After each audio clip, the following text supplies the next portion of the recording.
For the revolution! For the revolution! There is only one solution! There is only one solution! I ask you to please hold this line and to continue to bring people out in support of Palestine to get our demands! Anti-Israel protests erupting on Ivy League campuses with their pro-Hamas, pro-terrorist message.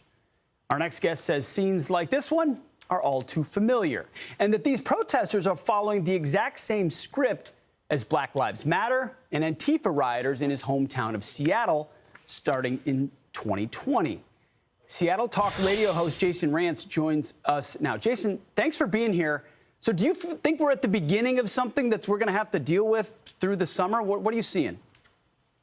Absolutely. I mean, this is starting almost precisely the same way that the BLM and Antifa movement took over in 2020, leading us into that summer of love, right? I mean, you've got to start this massive amount of law breaking, less violent this case, but it was trespassing. You have a police response that then the protesters claim was too overwhelming and out of line. Then you get a bigger protest the next day. Then you have politicians and law enforcement trying to figure out whether or not at that point it's worth to get engaged again and do the same thing.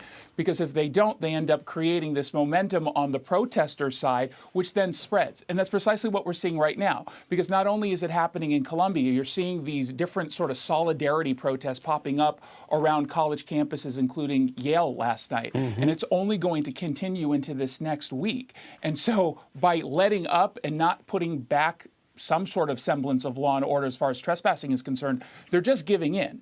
And what we're going to have is this happening over and over and over again before it's just too big, and we're not going to be able to put it back. Yeah, Looks a lot like Chaz and Chap, or Chaz and Chop, or whatever they were called, the autonomous zones. You know, these things happen to spring up, just so happen to spring up in election years, 2020, 2024. What's that all about?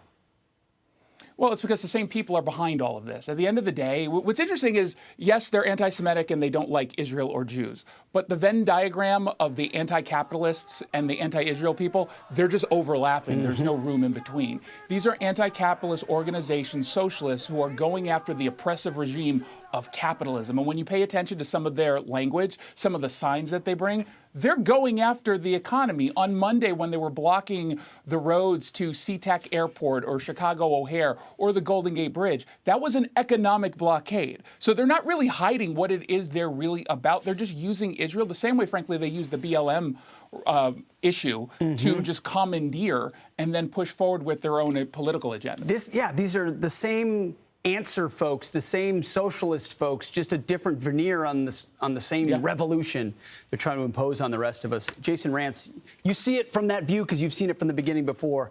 Appreciate you coming on this morning. Thank you. I'm Steve Ducey. I'm Brian Kilmeade. And I'm Ainsley Earhart. And click here to subscribe to the Fox News YouTube page to catch our hottest interviews and most compelling analysis.